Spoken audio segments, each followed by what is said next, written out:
What's up, everyone? My name is Alex Bass, and I'm the host and producer of the Life is a Tour podcast, where I have candid conversations with my BIPOC colleagues, celebrating and navigating their experiences within the music industry. Today's guest is a seasoned lighting designer and programmer based in Los Angeles, known for her work with legendary artists like the Isley Brothers and contemporary stars such as Lucky Daye and Fantasia. With over 17 years of experience, she has transitioned seamlessly into television and film, working on HBO's Westworld and Nickelodeon's That Girl Lele. She is also a proud member of IATSE 728 and is passionate about teaching, regularly participating in industry panels and workshops. Please welcome to the show, Erica D. Hayes. Hey, thanks for having me. I definitely appreciate the opportunity to speak with you. Thank you for taking the time. I know you are a busy woman, mom of 3, touring all over the world. Like you got your hands full. Definitely have my hands full. It's crazy because we asked for a lot to be on our plate. And then all of a sudden, wait a minute, got too much to eat. Exactly. Well, again, thank you for being here. Let's just get into it. So you're a lighting designer. Talk us through, what does that look like? Good question. I do lighting design for concerts, award shows, tours. I also do lighting direction and lighting console programming for music videos, TV shows, commercials, feature films, honestly, anything with a budget. That part. Lighting is intertwined with almost everything that we do daily. I mean, for waking up in the morning and then you hit that light switch on the side of your bed, and then on a TV show, you think that's real, but it's really somebody like me Right. pressing a button. So obviously, you are crossing quite a few intersectionalities here. One, you're a woman, you're also a Black woman, and you're also a mother.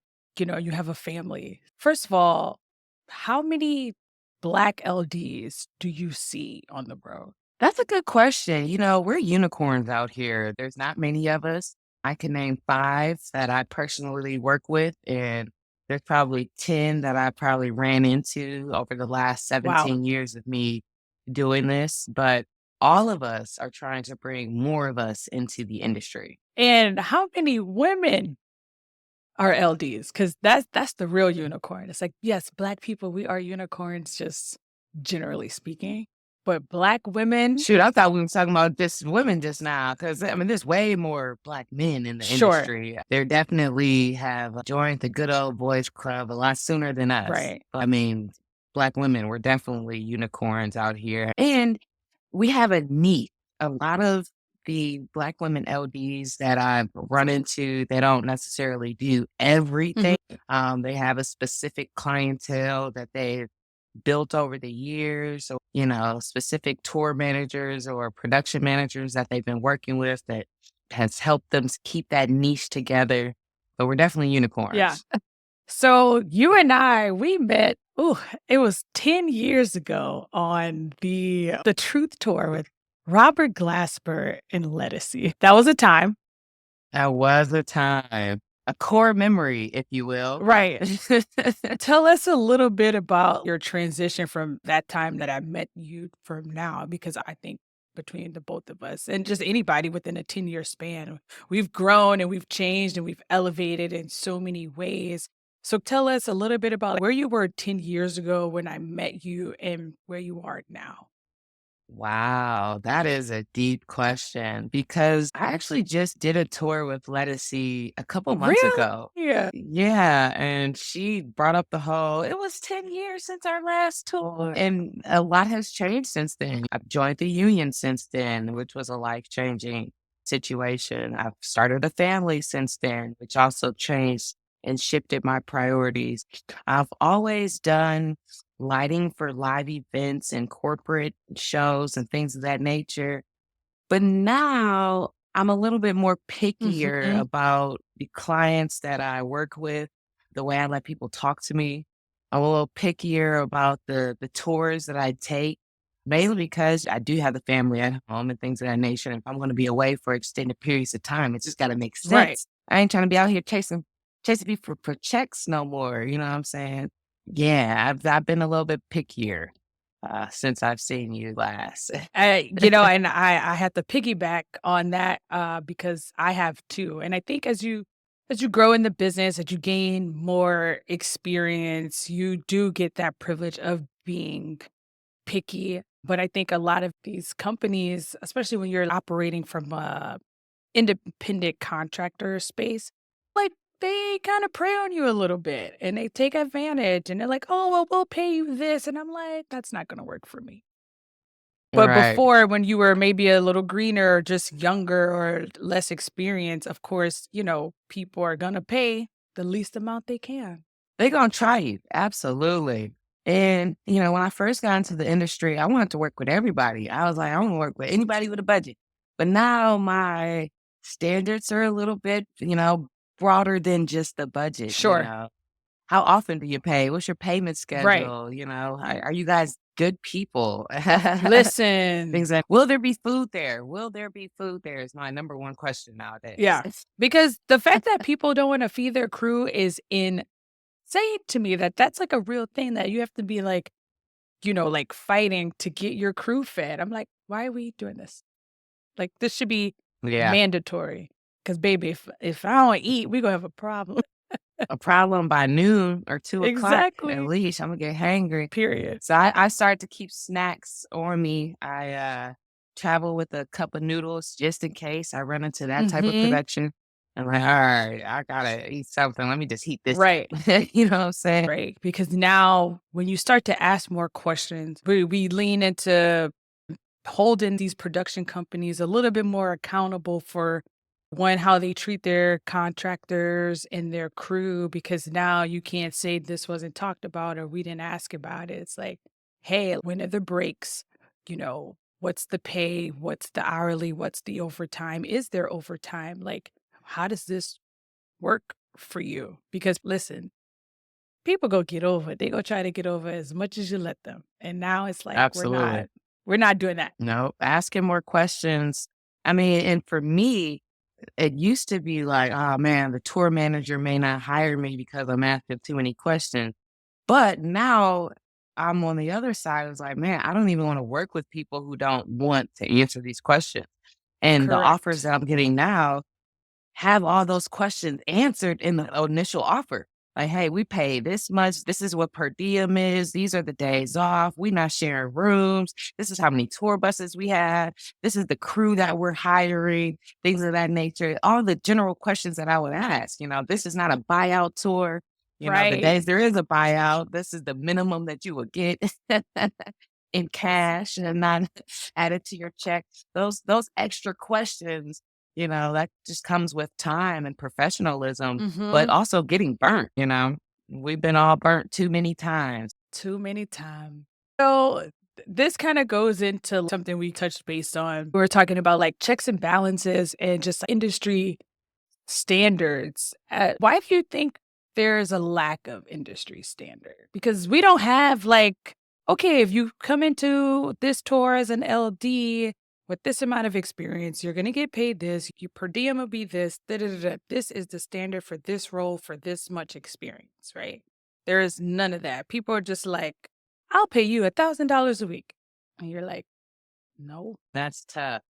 First off, checks and balances at this point, I feel like can only come from the government because we need government intervention for the monopolies that we can't even check or Mhm. balance. I mean, I can't check Live Nation.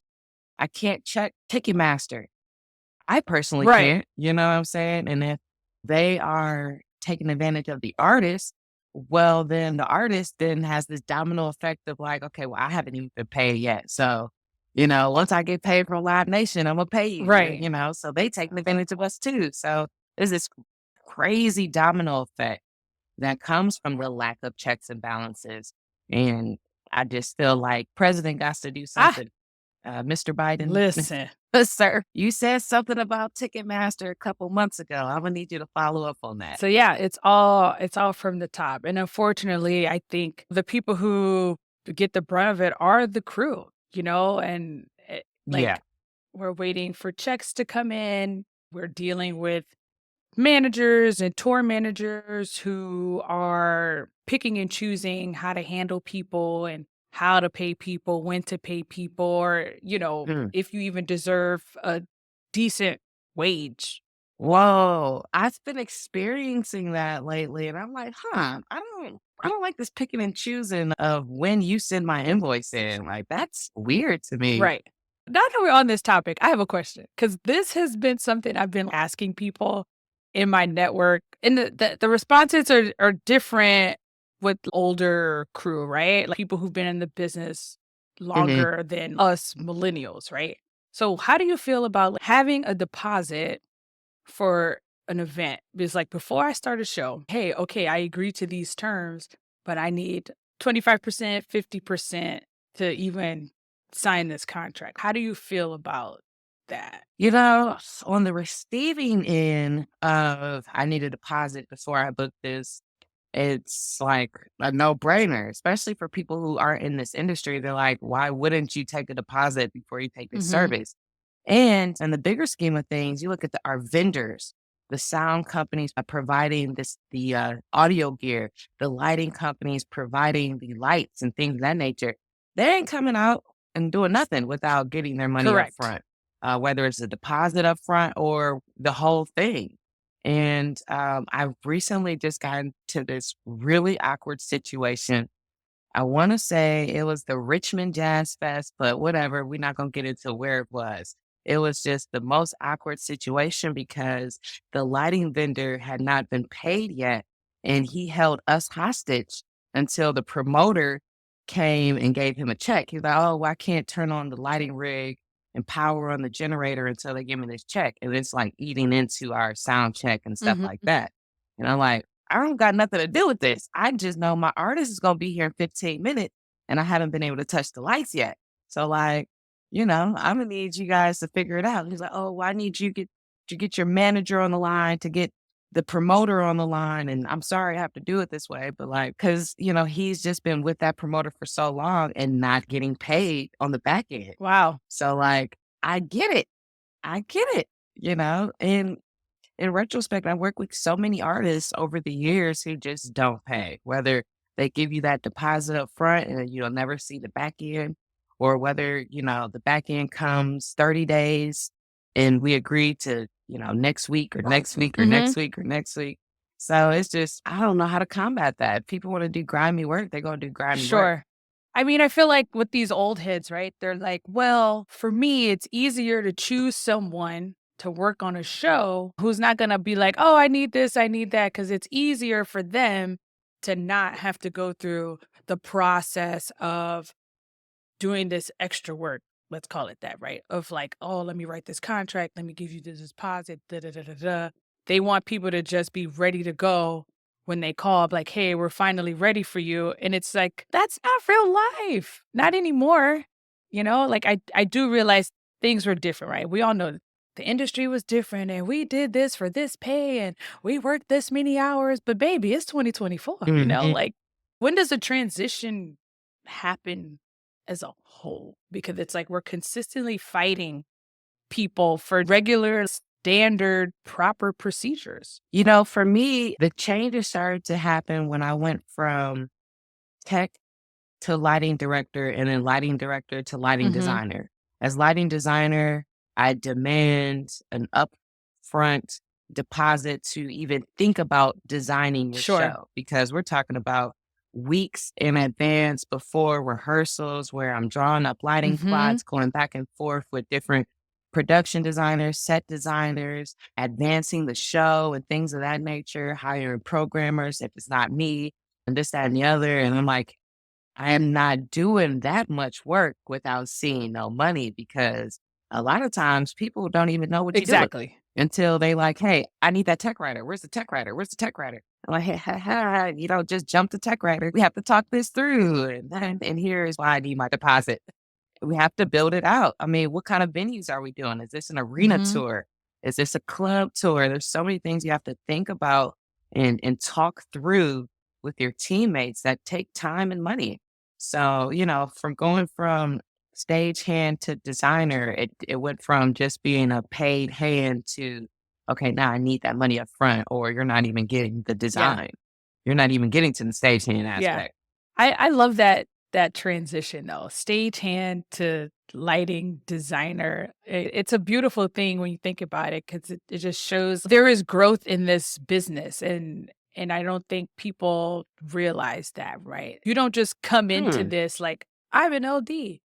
No, you gotta you gotta start somewhere. But every job is important. I agree. And some of the best lighting designers and lighting directors know everybody's job and knows how to do everybody's job just so they can effectively lead those people. I don't need to micromanage you Mhm. and I don't need to tell you how to do your job. But if we ever get into a situation where we have to troubleshoot, I know that we should probably try this, this, and this, and it'll help us get to sound check faster. Right. So let's jump back a little bit. When we were talking about the intersectionalities, obviously we mentioned you being a mom and a mom of three at that. So how do you juggle being a lighting designer and a wife and a mother?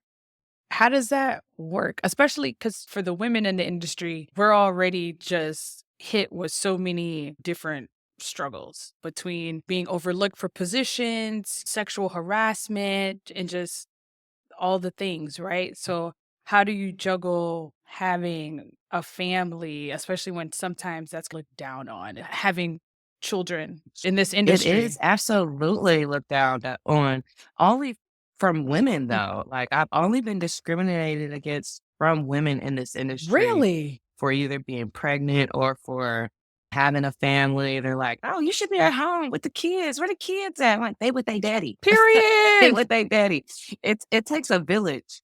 Honestly, I absolutely couldn't do it without a village, and I'm not doing great. I'm not the best at what I'm trying to manage right now, but my family's in Michigan, and my parents they come out for 6 months out the year because they're snowbirds or whatever. They like to spend their summers in Michigan and their winters in LA. And when they're out here, they're extremely helpful in the nannying aspect. And then the other side of that is my in-laws. They're very helpful too. So without my husband and our village, I have no idea how we would I do love it. that. That's beautiful. And now, is your husband in the industry as well, or is he in a separate industry? Yeah, I mean, he's within the industry. Sometimes that's tricky too, because when you're with somebody who doesn't understand or is willing to understand what this life is like for us, because we're on the road for extended periods of times. We can't always be on the phone. It can be really tricky on your relationships. And I think Yeah, it's even harder for people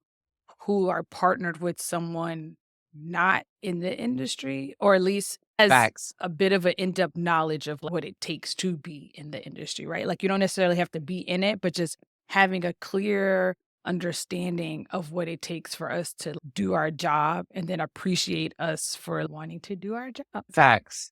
Because, I've been in previous relationships before my husband, and the ones that were with somebody who was not in the industry, it didn't really work out. I mean, at first they were really in Mhm. awe.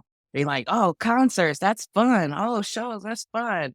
But wait, you're gonna be gone on my birthday? Oh, you're gone on the holidays? Oh, you're doing this? Whereas when I met my husband, I just fly him out. And he was cool. He would come and meet me out at places. And I told him up front, like, hey, this is what I do for a living. I've been doing this for a very long time and I'm not willing to quit for a Yeah. relationship. Yeah. And he was down with that. But he's had my back ever since I met him. And he's also an attorney. So I try to Listen, keep that in my back pocket just in case I have to sue somebody. I love that for you. I think that's beautiful, and girl, I can Thank only you. hope I find the same. Yeah, it's crazy because a lot of times we overlook people that we don't even know who they are and what they do. We just have so much tunnel vision. And yeah, I went to a comedy show one night and I saw him. I shot my shot. I'm like, hey, you cute. Can I buy you a Let's drink? go. Yes, ma'am. Yeah, yeah. So that worked I'm here out. for it. That I worked out. love that. This has been amazing. I do want to know, what is some advice you would have for some aspiring women who may want to be an LD? And not just women, right? But obviously, we want to focus on the Black and brown women, because as we know, the representation does matter. But for women as a whole and anybody, what is some advice you would share for starting out to get to where you are? What's a good starting point to one day get to designer and programmer and all these amazing roles that you now obtain? Wow. You know what? I got to take it back to the basic principles. My grandmother taught me this Bible verse that sticks with me forever. It's called Matthew 7:7. Ask and you shall receive. And at the very minimum, just ask. Ask for the gig, ask for the client, ask for the budget, ask for the opportunity, reach out to different tour managers, reach out to different production managers, reach out to the artists. I've had many artists hire me directly and like, hey, this is my LD and I want you to meet my team.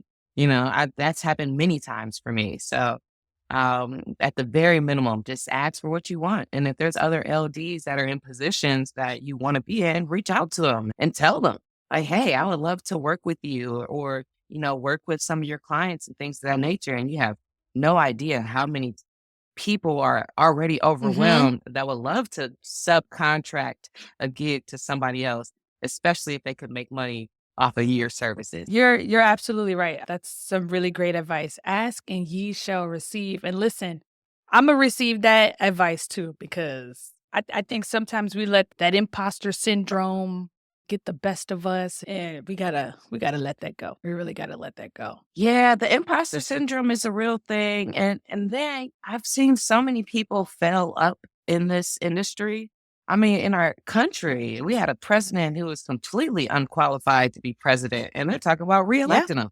So I'm just like, just go Go for it. for it. Ask for the gig. Learn on the Yeah. job. Learn on the And job. that's how many of us have learned. And to be frank, I have been in this industry. I'm at 15 years since my very first introduction to just production as a whole, not knowing anything about this world. So it's been 15 years and now I'm at a place where I stage manage and I production manage, and I started off being a runner, driving artists around, doing artist hospitality, shopping for artist writers at the grocery store. And now I manage stages, which I absolutely love. But I didn't know that this was the part of the industry that I loved until I Doing it. started doing it. And also, I didn't graduate high school. Not high school. Jesus Christ. I graduated high school. I was supposed to say, dang, girl, that's what's No, up. no, no, no. Anybody could do it. Anybody can do it. That is correct. That's a fact. Yes, anybody can do it, but I didn't finish college. Like, I jumped around my majors, and then by the time I figured out this is what I wanted to do, I was like knee deep in loans, and I was just like, fuck it, I'm gonna Same. do this thing. And this has not been an easy 15 years. Let me throw that out there. It has been hard. Being an No. independent contractor is not easy. I've gone into working at venues for a little bit more stability, but them checks be low. You be working those long hours for those low Those low checks, and checks. then like people be talking to you crazy, and I'm like, wait a Eh, minute, do you even know who I right. am? Like, we I'm not kidding. about to do this. But I say all that to say, go for it, right? Like, I'm agreeing pretty much with what you're saying. Just go for it. Ask and you shall receive. Ask to shadow people. Ask people questions. And I think people get afraid of that because a lot of people, especially the men, they all come off as assholes. Yeah, yeah, Not yeah. to But not all generalize. of them Not to are, generalize. and those assholes we don't want to work with, and those are the ones that you like. Okay, no, cool. Those are good no's. Now, thank you for Yeah. saving me the tassel. But then there'll be people you ask for the gig, right? Yeah. Sure. Okay. Here's one of my favorite instances. So I also work with Jason Derulo a lot, and I have a show with him this weekend, actually. And I love working with his camp because his production manager is amazing, and his production coordinator is one of the best production coordinators I've ever worked with. And her story is she was a runner. Jason came through one day at their festival. She asked the production manager for the gig. He liked her. She's been with them for 4 That's years now, amazing. just because she asked him for the gig. She was a runner. She's never been a production coordinator before, but if you've been a runner, you know what needs to Right. happen, Yeah. and you a lot of times you get in your information from the production coordinator or somebody of that nature Exactly. who's telling you where to go and stuff like that. So it's very easy to learn other people's gigs while you're on the Yeah. gig. So yeah, it's just ask for it, baby. You can Yeah. have it. And a little initiative goes a long way. It really does. Yeah, that's what this whole touring thing is. I mean, initiatives, even in the advance, you taking the initiative to advance these shows, even though you have to advance the shows, but we've all been a part of shows that actually weren't advanced. Listen. Or you try to advance a show and they're not responding to emails or responding to phone calls and stuff like that. So, that type of character goes a long way when you're building a Yeah. career. Well, thank you for your insight. I really appreciate that. Before I let you go, I know you have some upcoming ventures, some art installations and things like that. Tell us a little bit about what Erica has going on. Yeah. So I'm actually really trying to move more into architectural lighting design and doing lighting design for some art installations within that realm. I've partnered with a couple of creative directors in Detroit, actually, that we're bringing a new installation to the city that I'm really, really excited about. In the meantime, I'm still knocking out these shows with Fantasia and Jason Derulo and anybody else who called me. No, I'm kidding. Look, who calling? Because baby, my calendar is wide open. They got some availability on there. Okay. Plenty of it. Okay. I love that. And how is Fantasia? That must be amazing. She's such an amazing artist. Real quick, give us a little snippet of working with Fantasia. Fantasia is one of those artists who, when I started working with her, I didn't know this was going to be a long-term thing. I thought it was just going to be a show or two or this, that, and the other. And she pulled me to the dressing room after the show.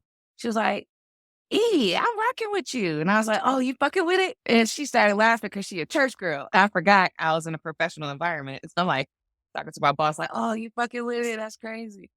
But yeah, she was fucking with it. And yeah, she kept me around and she's an angel. She's actually a superstar. You've seen her do The Color Yes. Purple. You've seen her tour for the last 10, 15 years consistently. But yeah, she's actually a good woman. And I have so much respect for her because of the way she talks to people. I do a Fantasia gig. I'm getting paid like instantly, Sure. So it's almost like, it's just one of those things that I never have to worry about her doing bad business. And I've been on tours since I've been working with her. And I'm like, hey, I have to leave this tour because I have to go do a Fantasia show. And, some people get it, some people don't.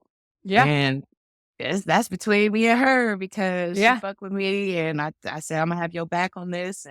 And there's times where I've even tried to, have somebody sub for a show for me. Like, hey, I'm on this tour, can I have somebody jump in for a day or two? And they're like, nah, E, I need you.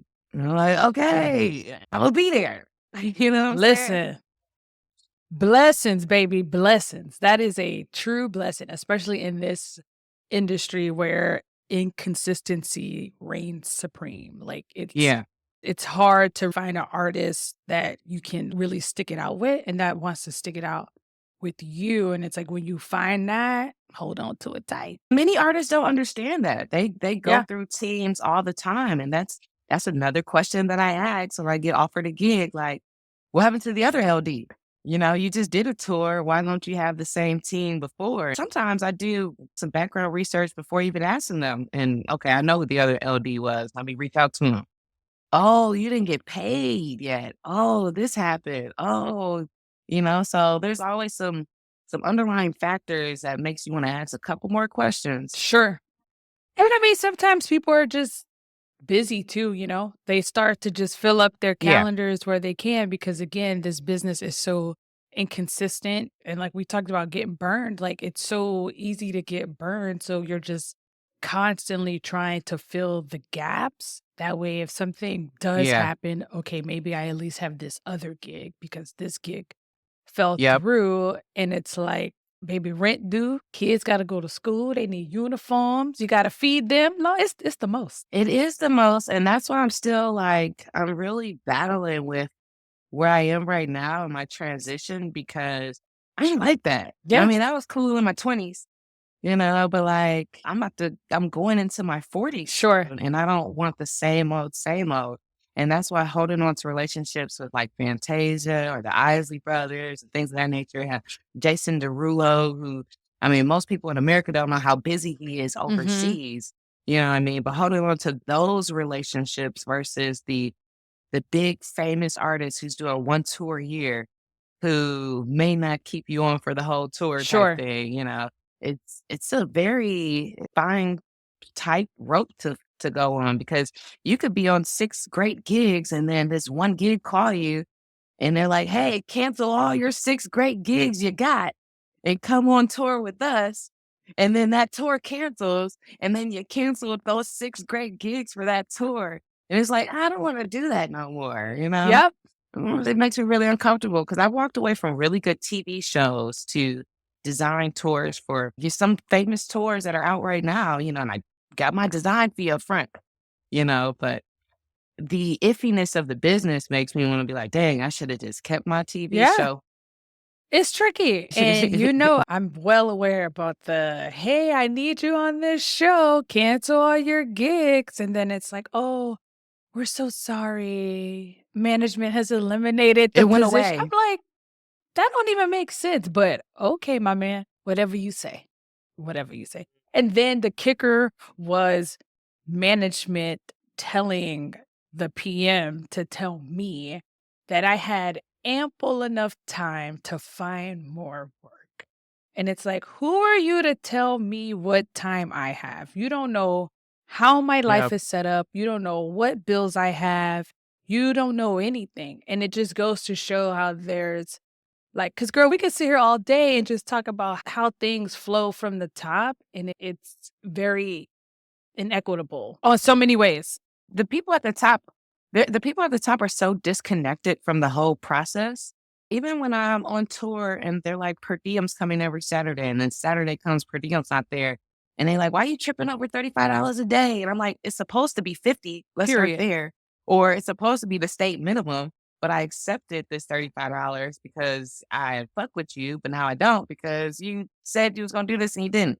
And they have so much money. These guys have platinum records, this, that, and the other. They're like, "Yeah, but that's only $235. Why you tripping over that? Woo, woo." And I'm like, "'Cause I have to pay for food now Right. that I'm out Yeah. here."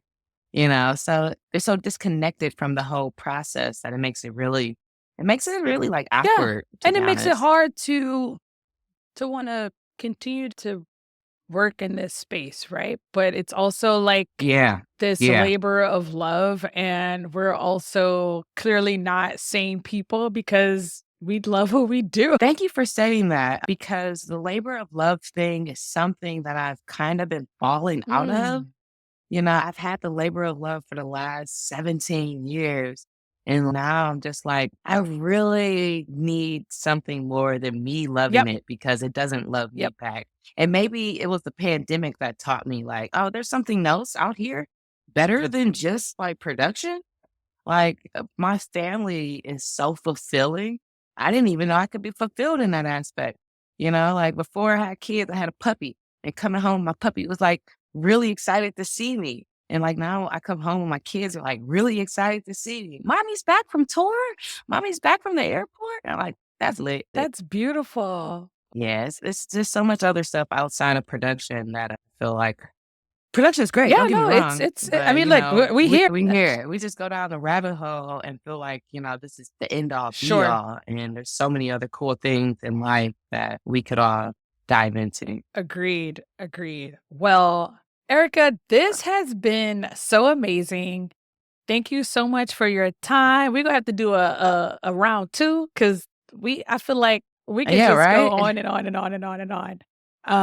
But thank you so much. I really appreciate you. If anybody wants to hire Erica as their LD or programmer, Erica, how can they find you? Well, check me out, ericadhayes.com. You have my whole portfolio and contact information on there. I'm also on all the social media sites, Erica D. Hayes on everything, Instagram, Twitter, X, or Boom. whatever you guys call it nowadays.